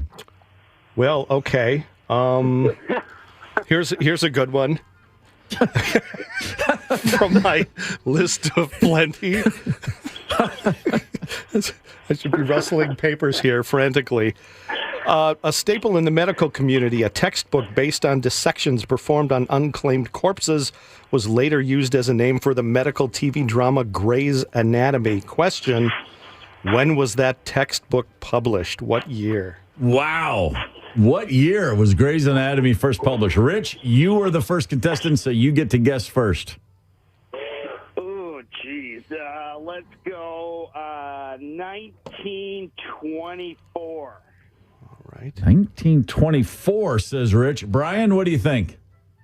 I'm going to go 1955. I love the Mr. Ed answer there. I like that. All right. Yes. We got 24. We got 55. Tony, what's the answer? The correct answer is 1858. Oh, wow. Yes. I would have never guessed that. 1858. That means, Rich, you, my friend, take the crown for the day. Made for Each Other with an overtime victory. Congratulations, Rich. You get to choose Eagles and Steely Dan at the XL Energy Center November 17th, or do you want to join us for the KQRS Rock the Boat 80s party Friday, July 21st? Let's see. Well, I just went through my wardrobe. I can't find my acid wash jeans or my painter pants, so I'm going to go with Steely Dan and the Eagles. Yeah, thanks for making it sound close. I love that Rich is like worried about our feelings. That's great. Thank you for your concern. We'd be worried about him if he chose otherwise. Yeah, really. No, that's quite all right, man. You're going to have a great night at the XL Energy Center with the Eagles and Steely Dan. And that means Brian's going to join us if he chooses, if he wants to, on the Rock the Boat 80s party. Gentlemen, both very well played. Thanks so much for your time. Congratulations. Have a good day. Thanks, guys. You guys rock. Thank you. Thank you very much. We rock. They both. I mean, that's like how often do we get a game where they just both run the table? No one even broke a sweat. Mm-hmm. Well, they both hung up, so if you guys want your prizes, you better call back. They were just happy to play. Yeah. How about I'm like giving them props and Candace comes in with the school marm voice. Yeah. Well, they both forgot to cross their T's and dot their I's, so I'm failing them. Trying to do my job here, all right? Gentlemen, you got to call back in if you want to claim those prizes. Whew. Well, we know that would be great if they both literally were like, I'm just going to hit it and quit it. I don't even want to. I just want to win. I'm here for the competition, not the glory. I know greatness. Ties do suck. Nobody likes a tie. Yeah, really. Man. Okay, here's something to get into briefly. We've got a legal situation. I think a scary precedent has been set. So any legal minds out there that ever want to weigh in on something, here's one for you. A judge in Canada has made a ruling that a thumbs up emoji is legally binding. Well, yeah. You have to be careful with that one, I guess. Here's a disagreement. A farmer in Saskatchewan and a company that was trying to buy grain. Here are our combatants. In 2021, a buyer for the company sent a mass text to a whole bunch of farmers. He was trying to buy 100 tons of grain. A farmer named Chris Actor called him back. They talked it through. The buyer texted Chris a message to please, in quotes, please confirm the contract. Chris texted back a thumbs up emoji. He hadn't even read the contract. He said, yeah, sure, I'll confirm it. He was just trying to let the guy know he'd gotten his text. The deal fell through when Chris couldn't deliver the grain as he was supposed to. The company sued him. Now, Chris's lawyer said the emoji means different things. It shouldn't be legally binding. A judge called it, quote, non-traditional yet valid signature. The farmer's on the hook for $61,000 in damages plus interest. What's wrong up there? What are you doing up there? Milking steers? Come on. What if? Sorry, it took me a second. Milking steers? What do you mean? Send a farmer woman, joke. Now, what if I know it? Yeah, right. I wouldn't expect. It's actually what I love about that. Don Rickles said that to me when I accidentally hung up on him in an interview. What are you doing there, Minnesota? Milking steers? And I went, oh my God, Don Rickles just insulted me. It was great. Oh yeah, it was a high watermark in my career. What if I take the pointed finger in the okay hand and I send that to a woman and she sends me back a thumbs up? Is that binding? Does she have to then follow through? This is insane to me. That the guy says clearly. I mean, people say, hey, the number of times we all send either the thumbs up or the muscle or the fist bump or whatever. It's just saying, I see it. I got it. It is an acknowledgement of I saw your text. It's certainly, in my mind, knowing the little bit I know, that should not be, yes, I'm agreeing to selling you 100 tons of grain with a thumbs up emoji. That's ridiculous. Yeah, that is ridiculous. That's why you have contracts that require a signature. That's like that's like as dumb as if somebody drew a little doodle on a cocktail napkin with a Sharpie and then handed it to someone, and that person said it's a legally binding contract giving them 1/6 of all the band's profits. Oh wait, that happened to me. Yeah. Oh my God. That's what it makes me think of.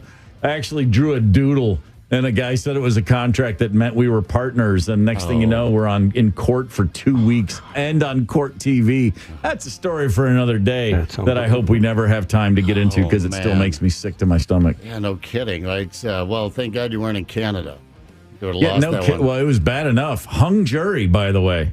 Another tie. Yeah. They do suck, don't they? And it was literally a tie. It was 6-6, straight up. Not kidding. Ridiculous. If emojis are binding contracts, I'm just saying, then we're all going to be in a lot of trouble in no time flat. Careful how I use that poop emoji. And that's what I'm saying. There's no shortage of issues around everyone's corner. Oh man, we live in uncertain times, sketchy times. Well, July, I'm excited. I don't know if anyone gets excited for Shark Week anymore, but I sure do. Oh, hell yeah. Yeah, 9 o'clock, we're going to speak with shark expert Greg Skomel. I don't know how to pronounce his name, but you need to know, Steve. I don't need to know. Author of Chasing Shadows, My Life Tracking the Great White Shark at 9 o'clock. Lord. Yeah, hang tight. It's the KQ Morning Show. 92 KQRS. Zep, Tony, Candace, and Steve Gorman are the KQ Morning Show. 92 KQRS. I'm Steve Gorman. This is the KQ Morning Show. It is Monday, July the 10th.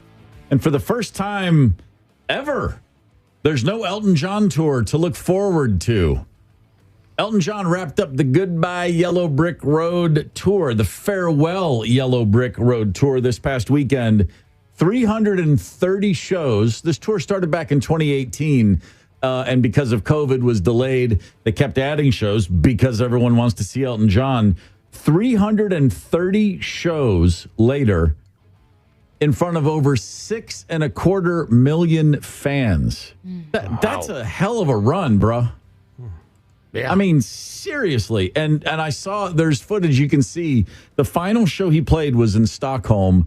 And I believe that I read that's where he played his first ever concert outside of England back, over 50 years ago. And when the show ended, he rode away. He got on looked like a little incline. My thought was it looked like one of those chairs you put on a stairwell for someone who can't get up the stairs too well anymore. But he stood on a little thing and it just raised up and disappeared into the curtain behind him as he waved goodbye. 32 million notes played in 330 shows. He tweeted out a bunch of stats from the tour. So, yeah, 330 shows, 6.25 million fans, 32 million notes played. That's not bad. By the way, he also said 990 drumsticks. And I'd like to say something. What's that drummer doing? 330 shows and you only went through 990 drumsticks? I go through that many sticks in a gig. Sure. I throw drumsticks left and right, man. If they don't feel right, I just get rid of it. I don't wait for it to break. And then I go pick them up, and then they're probably fine for the next night. But that's only 3 sticks a gig. What is happening? Man, what is that? Is that what it means when you're a professionally trained musician and you know how to hit correctly?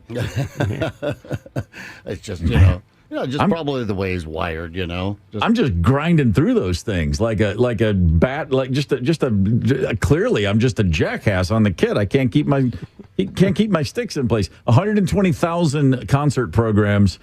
Let's see, thousands of boas, glasses, and Dodgers outfits worn by fans. I mean, by the way, this is also the highest grossing tour of all time at just under $900 million. Now, that's $900 million after 330 shows. Taylor Swift is going to beat that like a redheaded stepchild with far fewer gigs. But for right now, Elton John sits on top of the all-time list. And with that, however, I'm excited. We are joined right now by Dr. Greg Skomel. He's got a book out called Chasing Shadows. Greg is a great white shark expert, specialist, connoisseur, if you will, a man who has spent decades researching these animals, and he joins us on the KQ Morning Show. Thanks for having me. It's a pleasure. I'm just going to start right here. What were you doing in the summer of 1975?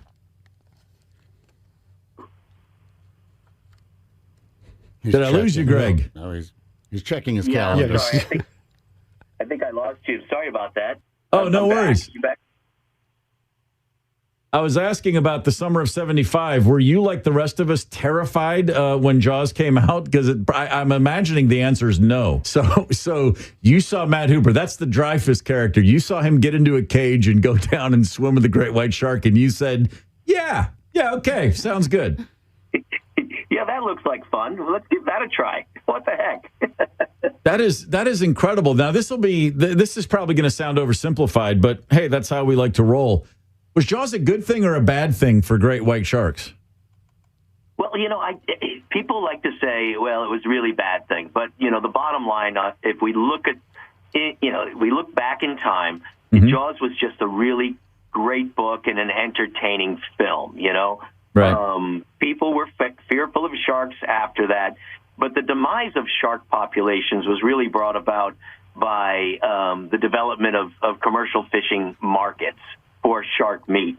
And that has resulted in the decline of populations worldwide.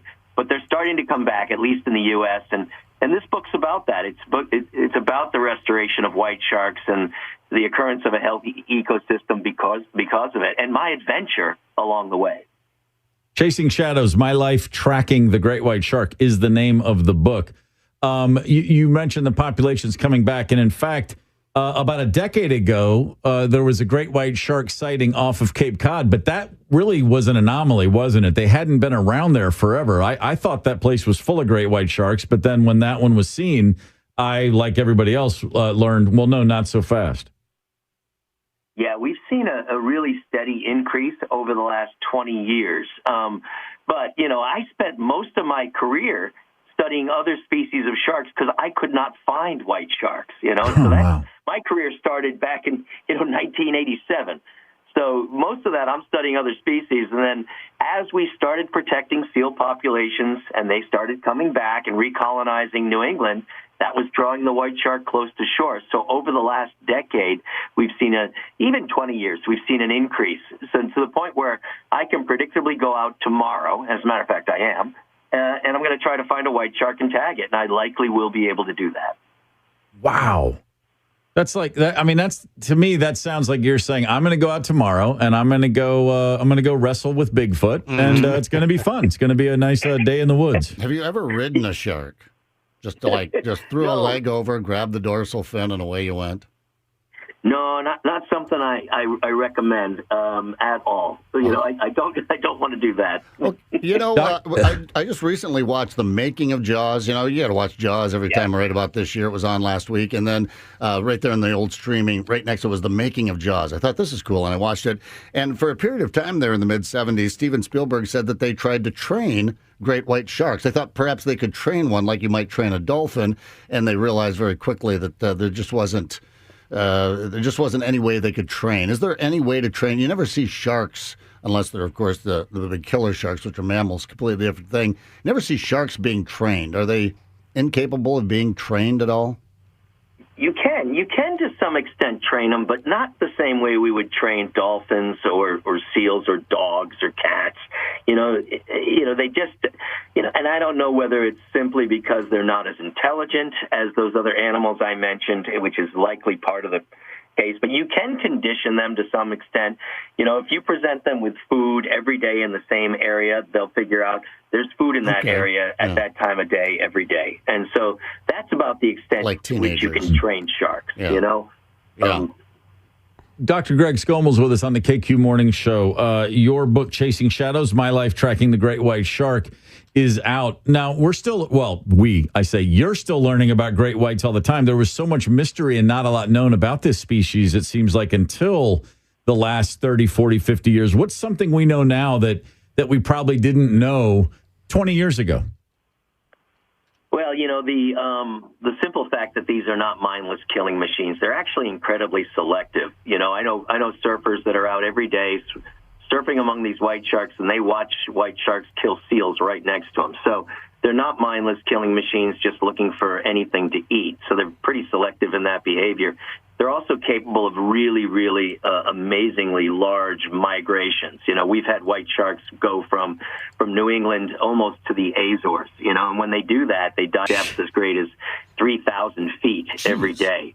They're also long-lived. A lot of people don't realize that white sharks live in excess of 70 years. That's pretty good for a fish. Yeah, that's pretty good for anybody, honestly. Especially if you're taking trips to the Azores, for the weekend. What's the biggest? Okay, so there's always the thing. People. I caught a 4-pound bass, and I immediately said it was 3 feet long and weighed 15 pounds. We always make fish bigger than they really are. What's the biggest actual size great white you've seen in person up close? Oh, the largest white shark here in New England was an 18-footer female that we named Curly. the other big one I met was deep blue back in Mexico, and that one was almost 20 feet long. Ooh, wow. It's like bigger than a Vista Cruiser station wagon. Good reference.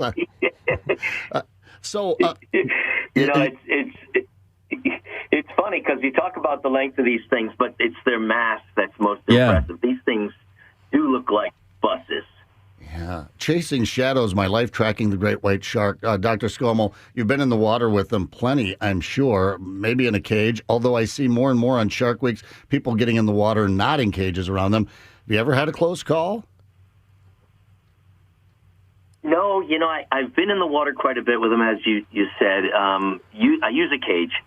I always use a cage, because, typically what we're doing is we're drawing the shark to the vessel by, stimulating its desire to eat. So I think white sharks are unpredictable enough that I don't want to be free swimming with them. There are scientists, there are people that do that. That's not for me. I want to be here for a while longer. Okay. So I've never had any real close calls, even though there was a video of me a few years ago that went viral of a white shark jumping up out of the water trying to snatch me off the boat. And that's that was a close exhilarating, call, to say the least. Yeah, that's a close call, Doc. That's counts. A pretty close call. All right. Are they coming closer to the shore? Are they becoming more bold? Should there be more reason to fear? Well, it's not that they're bolder; it's that their prey is on the shore. And I'm not talking about people, obviously. I'm talking about seals. And so seals are piled up on the shoreline. And for the sharks to get to them, they have to come and approach the shoreline. And so that is where the problem occurs, obviously, because you got people all along the shoreline as well. And so we try to educate the folks about, if you've got deep water close to the beach, don't go swimming there. Stay shallow.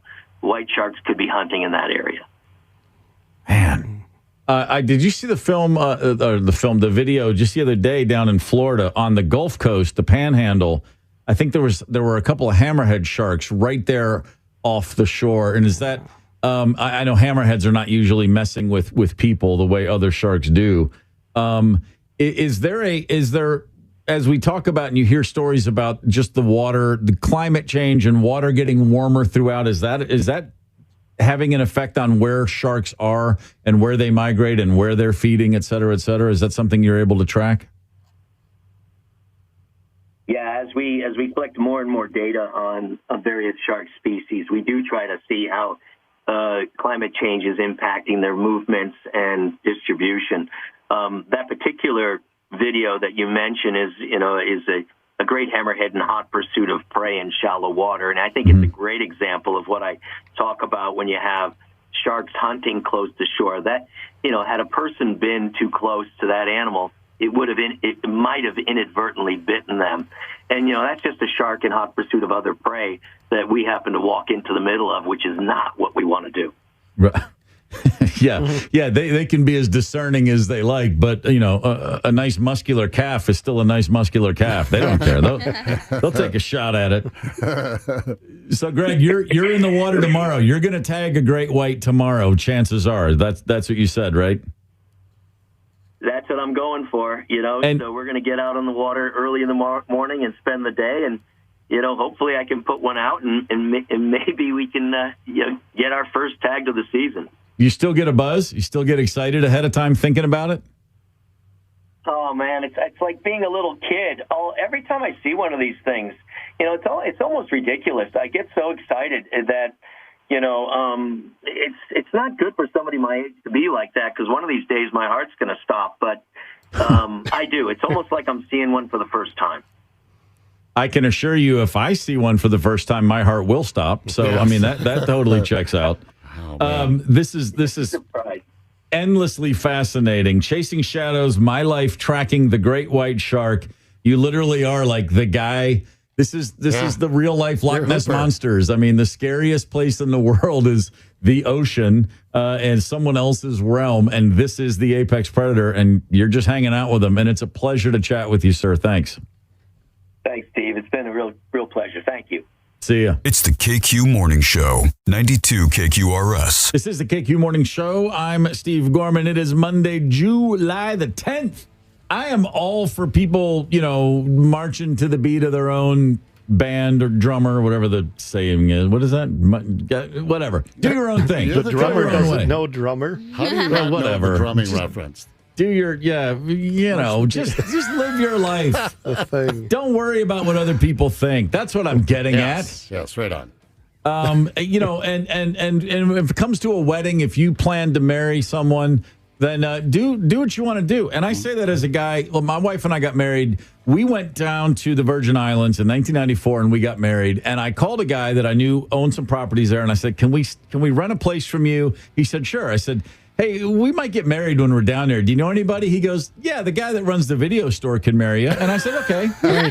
And we literally, I was like, "Dude, what time can we do the wedding?" And when I got there, and the guy said, I'll call you after the last customer leaves and we'll figure." I mean, my point is, we just were winging it. We're like, that guy, he's got some cool stuff he can say and he's official. It'll be legal. Mm-hmm. And then I said, "Do you know anybody that can make some food that night?" And he goes, "Yeah, I'll send somebody." I was like, "Okay, great." And then somebody showed up and they made a nice meal.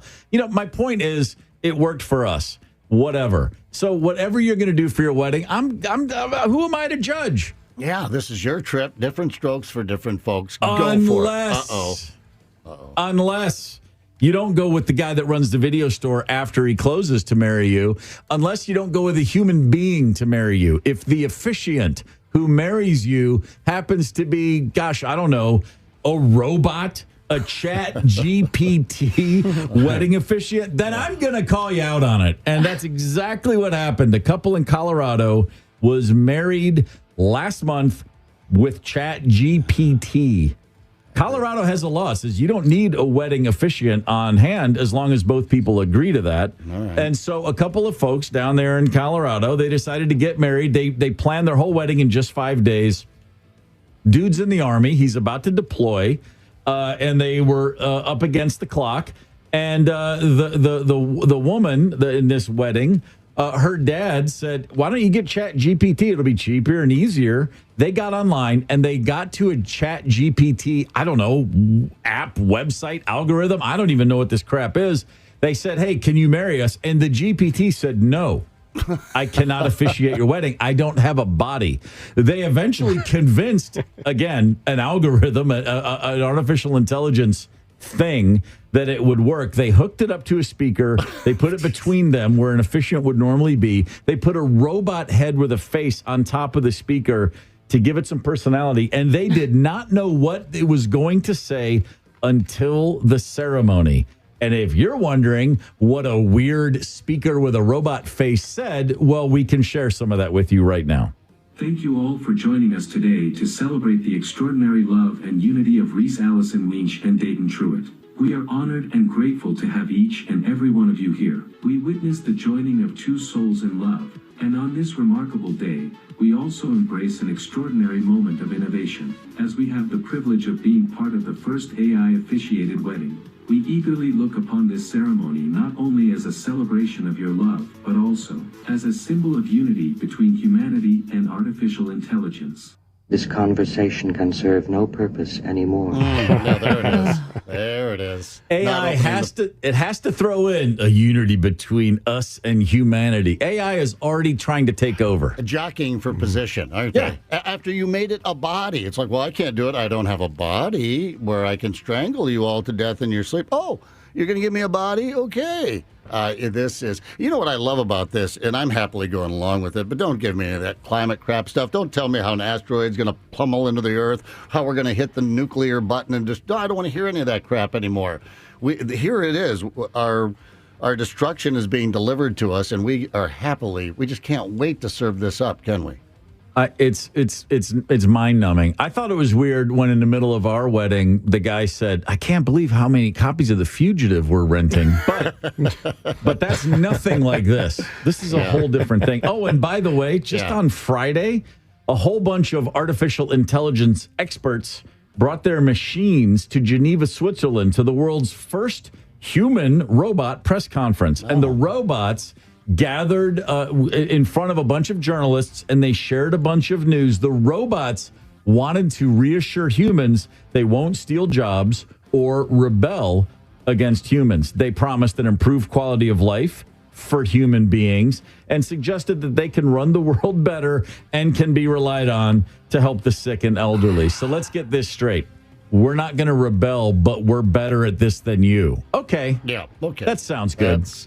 This is the end, my friend. Although, am I being a cynic here? Is this the future where they do all the work and we literally just sit back finally and get all of us, every human on the planet, get to live in the lap of luxury? Of course, rich people won't allow us to have that. They'll, they'll subjugate it. I mean, they'll fence it off for just themselves. But, maybe this is a good thing. But I've been watching a lot. I've been reading a lot of Philip K. Dick since I was a little kid. It never turns out well for us. Yeah, it never really does. Ever. No. I just love the idea of somebody watching a robot. It's if somebody says to you that you barely know, hey, man, you can trust me.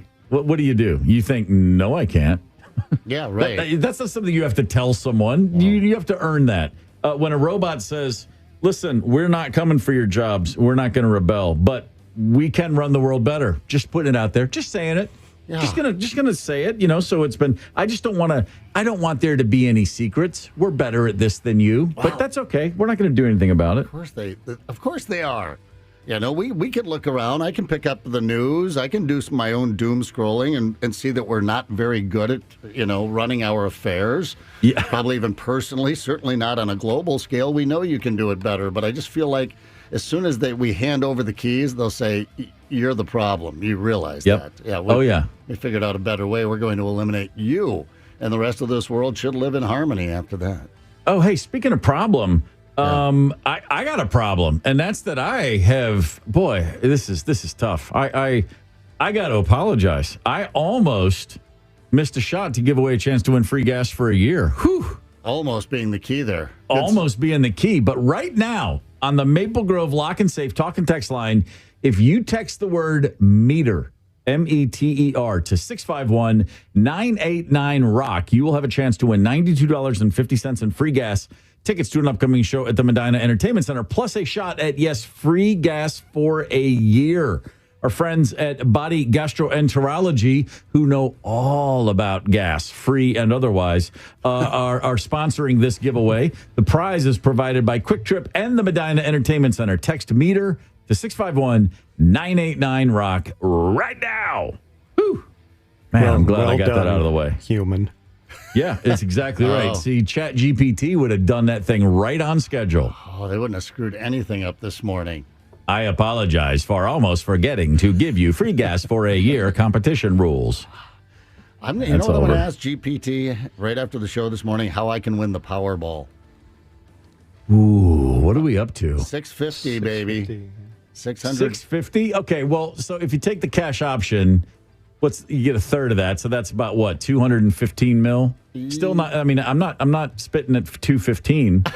Put that in a nice 3-4% interest, risk-free account of some sort, and you're pulling 20 mil a year just in interest and okay. Damn it, I'm sick of this. I'm going to win that thing tonight. Pretty sure you could just put it in the zero interest account and you'd have enough to get to the finish line. By the way, since you asked, I didn't do the math. Somebody did the math for us. $310.6 million would be the current cash payout. Of course, that'll go up when eggheads like me go out and drop all sorts of money on the Powerball tickets today. The next drawing being tonight. Is it tonight? Right? Tonight. Yes, tonight. Yeah. But the IRS is going to get that taste. So you gotta factor that in. Sure. Okay, listen. Let's just again. We've done this before, and I think we should all agree. And I want to hear a verbal confirmation from all three of you. Yeah. If any of us wins, we're giving at least a few mil to each other, right? Yes? Okay. Yeah. We all good with this? You said few. It's odd you bring that up because when I saw the story during the last break, I thought, okay, say I do walk away with the 300. I'm going to say 310 because it's going to go up. And let's just say 310 million is the number that popped into my head. Right. I, of course, would quit the show immediately. Even though I don't work and don't have anything else really to do in my life. I would quit immediately. But I feel kind of bad about that because we just embarked on this, I'm not going to say journey together in January. So I was thinking $1 million apiece but listen, hear me out, after taxes. So it'd be like 1.7 to each one of you. And then I take care of the taxes. So it'd be a cold, hard $1 million after that. I think that seems fair. That does seem fair, but just to let you know, see, we would pay you to leave. So, well, hey, the hat's out there. Let's save see how much yourself you can some get in money. there. Yeah.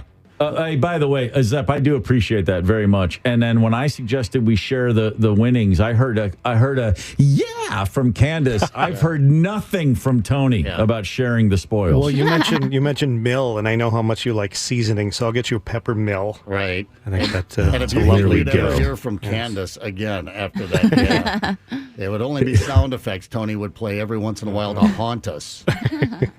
Well, if that's what it takes to get me a couple mil tax-free from Canada. Okay, Candace, I'll miss you, but thanks for the money. Well, I'm going to haunt you either way. So.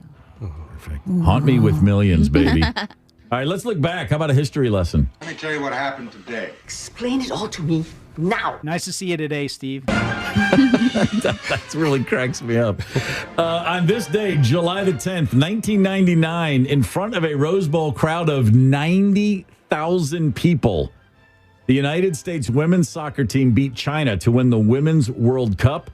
It was a scoreless tie after regulation and extra time, but penalty kicks, the U.S. won 5-4. Brandy Chastain with the winning PK. She immediately ripped her jersey off, slung it over her head, and Nike sports bras were suddenly a thing. It was probably as exciting a moment as I've ever witnessed in any sport. I was standing in front of the TV, pacing nervously, and when that thing hit the back of the net, I shrieked, much like all the little girls in that stadium and all around the world who suddenly went, hey, man, women's soccer's pretty stinking awesome. And for the record, the U.S. women's national team has long been my favorite American team, even predating the 99 Cup. They're in the World Cup this year. 2023 starts in Australia, New Zealand in a couple of weeks, and I, for one, cannot wait. The KQ Morning Show, 92 KQRS.